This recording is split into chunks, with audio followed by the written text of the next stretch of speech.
konferencie a jednak o 2:00 slávnostne otvorí tú časť o detských právach. Takže nech sa páči, odovzdávam vám slovo.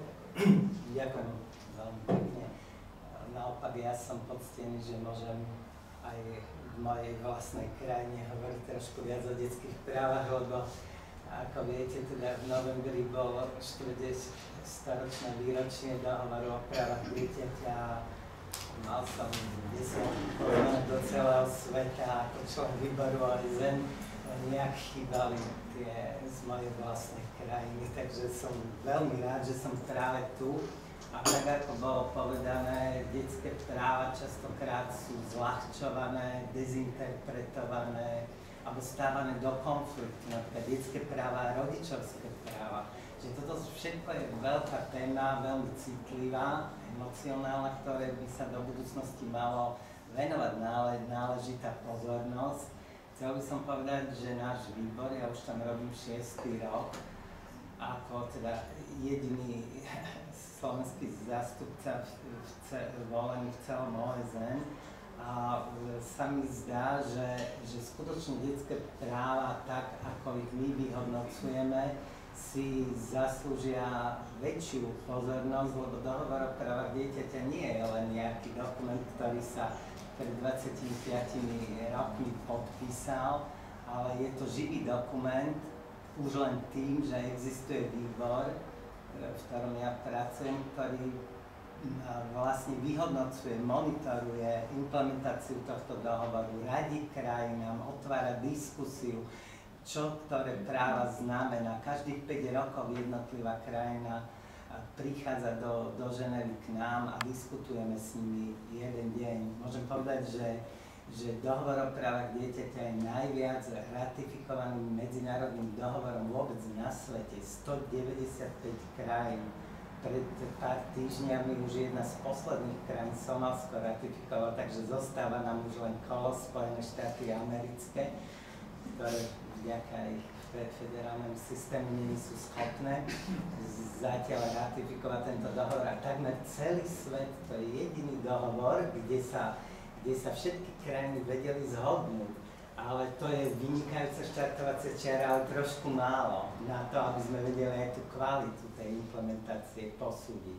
Takže napríklad na budúci rok bude Slovensko v Ženeve, ja už sa teším na toto stretnutie, hoci samozrejme ja nemôžem byť prítomný, ale ako tie odporúčania, ktoré dávame jednotlivým krajinám, jasne hovoria v tom, kde sú medzery, čo je treba ešte zlepšiť a podobne. A musím povedať, že vlastne problém je v tom, že deti aj vo vyspelých krajinách, napríklad teraz som bol reportérom Holandska, len 40% detí v Holandsku je informované o svojich právach. Čiže ani tak vyspelá demokratická krajina, kde sa praktická implementácia tých práv možno v tom nie že možno, ale určite je na inom štandarde, ale napriek tomu deti nie sú vedomé a nie je to súčasťou výučby detské práva napríklad v školách, alebo začať už od škôlky, tak ako my odporúčame. Čiže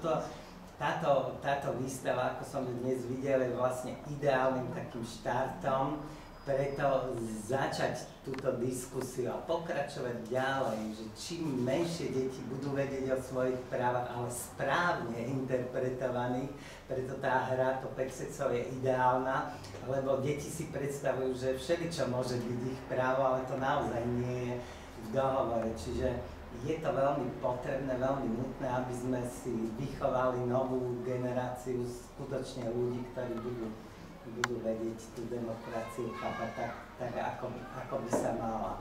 Musím povedať, že ešte také dve maličké poznámky, že veľmi dôležitým inštitútom okrem liniek dôvery, ktoré náš výbor podporuje po celom svete, aby boli dostupné, aby boli 24-hodinové, aby pokrývali celé územie, sú aj ďalšie inštitúcie, kde deti, keď majú problémy, vedia sa s dôverou obrátiť. A to je inštitút ombudsmana. Už 15 rokov sa v našej krajine o tomto diskutuje a stále nie sme schopní napriek všetkým medzinárodným odporúčaniam založiť tento inštitút. Teraz je teda to na dobrej ceste, že konečne už sa rešpektovali aj odporúčania nášho výboru, je pripravený kvalitný zákon o detskom komisárovi, ktorý keď sa podarí, tak by mal už od 1. septembra vojsť do platnosti a dúfam, že teda potom náš parlament, lebo nie je iný demokratický spôsob,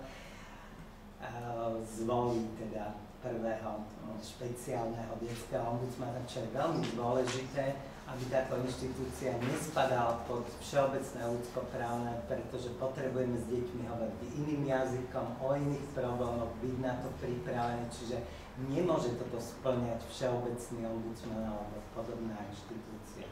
A čo chcem ešte povedať ako poslednú vec, ktorá úplne v našich médiách aj na Slovensku zanikla, že 15.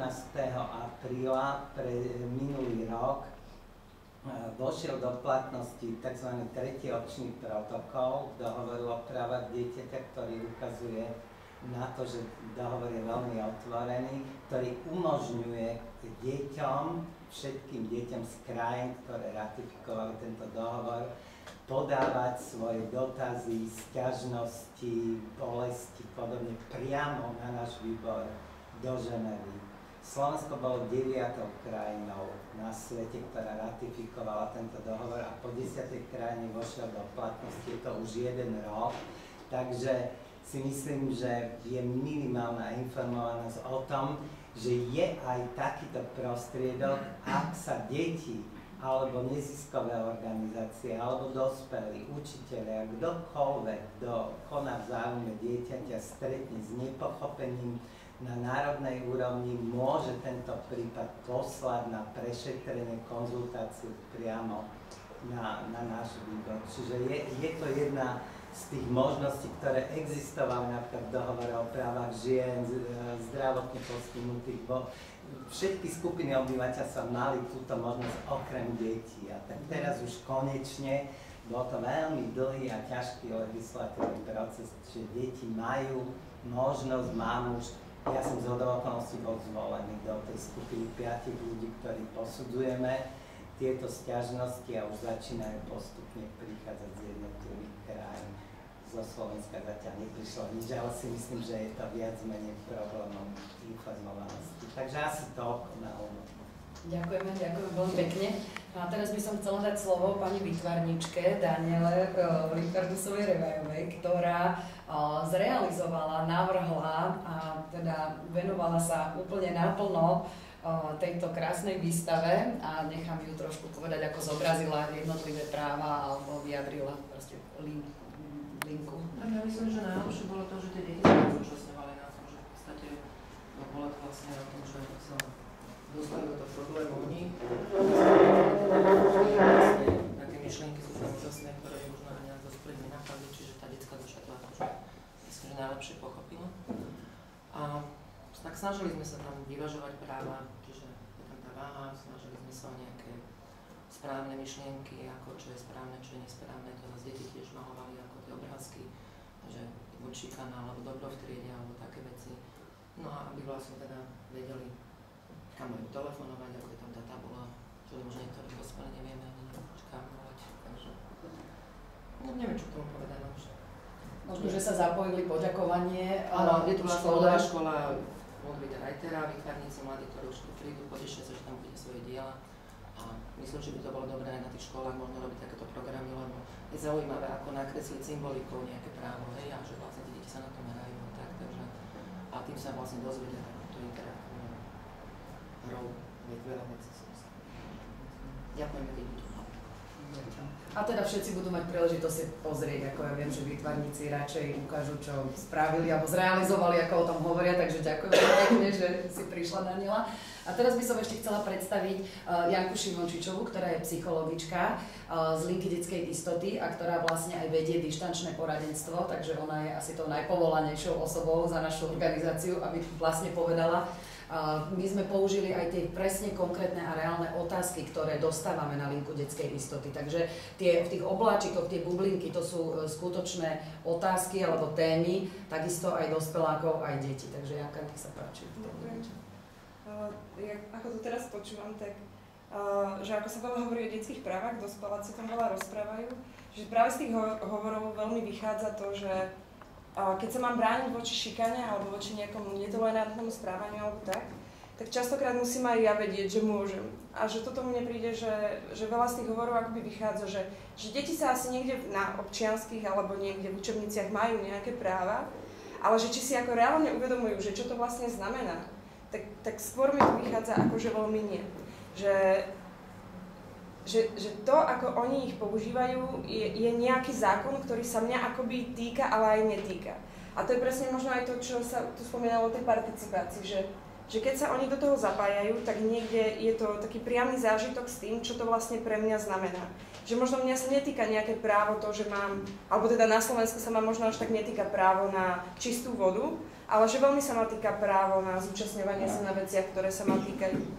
A aj toto, že mňa veľmi to je krásne, že ja som pre prípadové, nejaké také prípady, ktoré sú aj v tej výstave, použila fakt akoby prípady z linky, ale jasné, že urobené tak, aby to bolo naozaj anonymné, aby boli uchované údaje.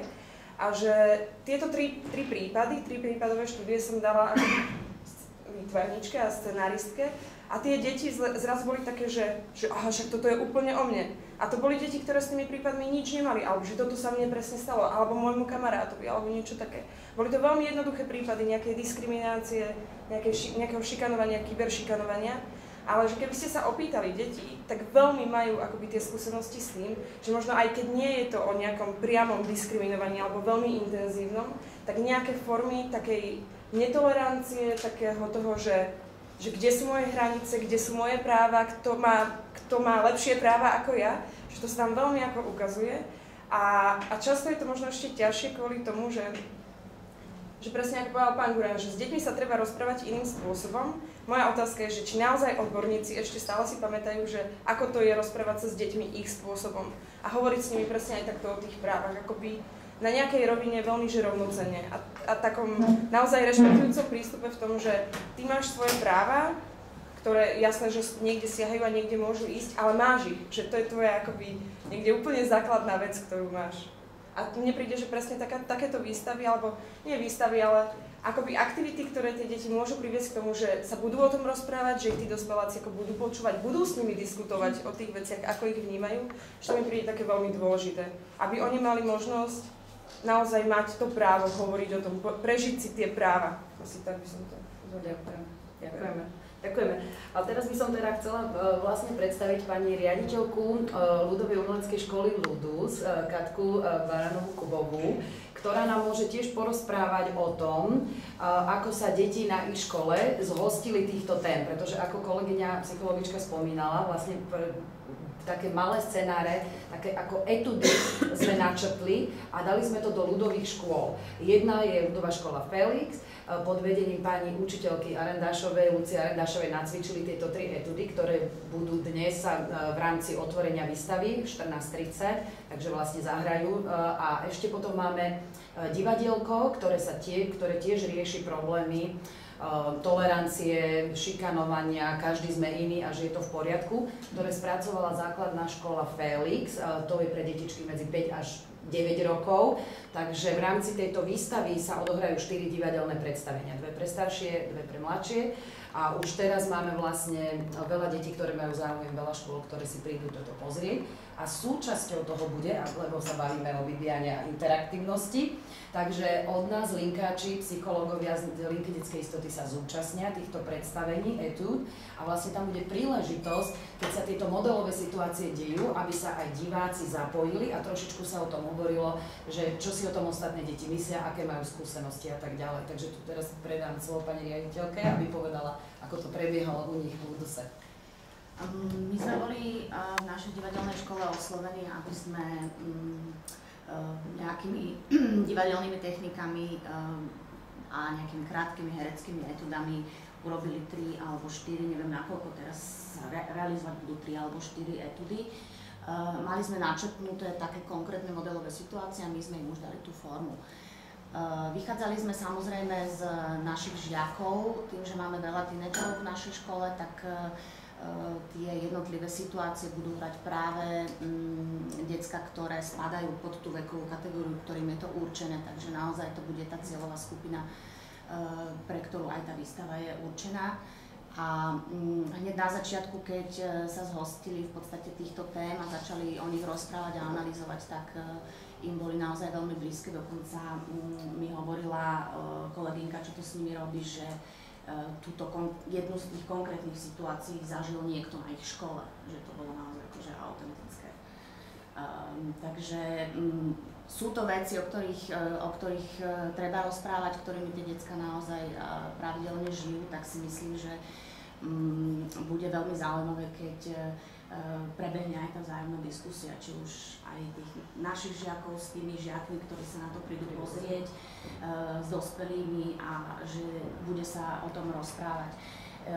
Inak, keď o tom teraz tak počujem, tak úplne nezávisle musím povedať, že ešte predtým, ako sme sa dozvedeli o tejto výstave, tak my v našej divadelnej škole, tým, že môžeme používať rôzne divadelné techniky a formy, s ktorými tými deckami pracujeme, sme tiež veľakrát sa tejto téme venovali a diskutovali sme o nej a tým, že v podstate tie deti môžu, alebo teda to už sú takí tínedžeri, ktorí o tom skôr rozprávajú, tak môžu rôznymi formami ten svoj názor pomenovať, môžu sa vyjadriť, robíme to rôznymi prezentáciami, rôzne videá si púšťame, o ktorých diskutujeme, vychádzame z rôznych knížiek.